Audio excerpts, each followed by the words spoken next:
कौन से बड़े नेता को किस राज्य से उतारने जा रही भाजपा? पूरा प्लान तैयार। इस दिन पहली लिस्ट। भाजपा की लोकसभा चुनाव 2024 के लिए पहली लिस्ट मार्च के पहले ही दिन आ सकती है। इस सूचना में कई दिग्गज नेताओं का नाम रहेगा जो अब तक राज्यसभा के मेंबर थे। पहली सूची में कम से कम 1/3 नाम होंगे। मार्च महीने की शुरुआत भाजपा लोकसभा उम्मीदवारों की पहली लिस्ट से कर सकती है। गुरुवार यानी 29 फरवरी को पार्टी की केंद्रीय चुनाव समिति की मीटिंग है, जिसमें खुद पीएम नरेंद्र मोदी मौजूद रहेंगे।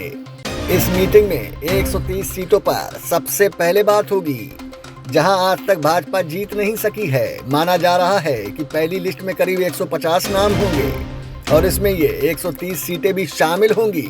कुछ बड़े चेहरों को मुश्किल सीटों से उतारा जा सकता है ताकि पार्टी को फाइट में लाया जा सके। आपको बता दें, मीटिंग में अमित शाह, जेपी नड्डा, राजनाथ सिंह और बीएस येदियुरप्पा समेत कई सीनियर नेता भी मौजूद रहेंगे। भाजपा सूत्रों का कहना है कि पहली लिस्ट में यूपी की रायबरेली जैसी कुछ कठिन सीटों के अलावा दक्षिण भारत पर जोर रहेगा। भाजपा का मानना है कि यदि पहले ही उम्मीदवारों का ऐलान हो जाएगा तो कठिन सीटों पर भाजपा को 50 दिनों का टाइम मिलेगा। यही रणनीति पार्टी की एमपी में भी थी, जहां उसने काफी पहले ही 39 उम्मीदवारों के नाम घोषित कर दिए थे। माना जा रहा है कि पहली लिस्ट में केंद्रीय मंत्री निर्मला सीतारमण और एस जयशंकर जैसे नेताओं के नाम भी हो सकते हैं। इसके अलावा प्रहलाद जोशी का नाम भी हो सकता है।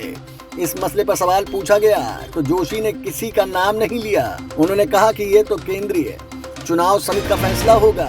कहा जा रहा है कि पीयूष गोयल भी उत्तर मुंबई सीट से उतर सकते हैं।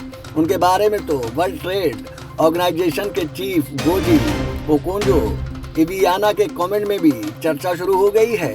पीयूष गोयल आबू धाबी में चल रही WTO समिट में नहीं पहुंचे हैं। इसे लेकर जब WTO चीफ से सवाल पूछा गया तो उन्होंने कहा कि पीयूष गोयल की राजनीति व्यस्तता चल रही है और वो खुद अपने लिए भी सीट चाहते हैं। उनके इस बयान से साफ हो गया है कि अब तक राज्यसभा के मेंबर रहे पीयूष गोयल भी चुनाव में उतर सकते हैं। प्रधान उतरेंगे उड़ीसा से और भूपेंद्र यादव को हरियाणा से मौका मिल सकता है। केंद्रीय मंत्री धर्मेंद्र प्रधान के बारे में चर्चा है कि वह उड़ीसा के संबलपुर या ढेंकानाल सीट से लड़ सकते हैं। इसके अलावा भूपेंद्र यादव को हरियाणा की रेवाड़ी जैसी किसी सीट से उतारा जा सकता है। इसे हरियाणा की अहरवाल बेल्ट माना जाता है।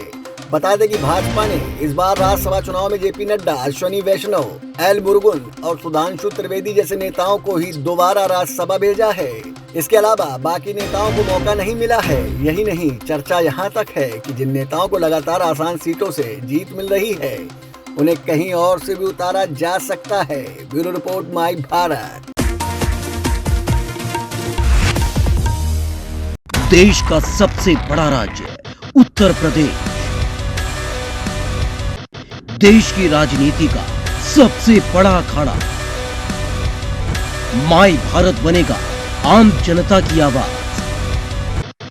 अब होगी हर खबर की जमीनी पड़ताल। जुड़े रहिए सिर्फ माई भारत के साथ।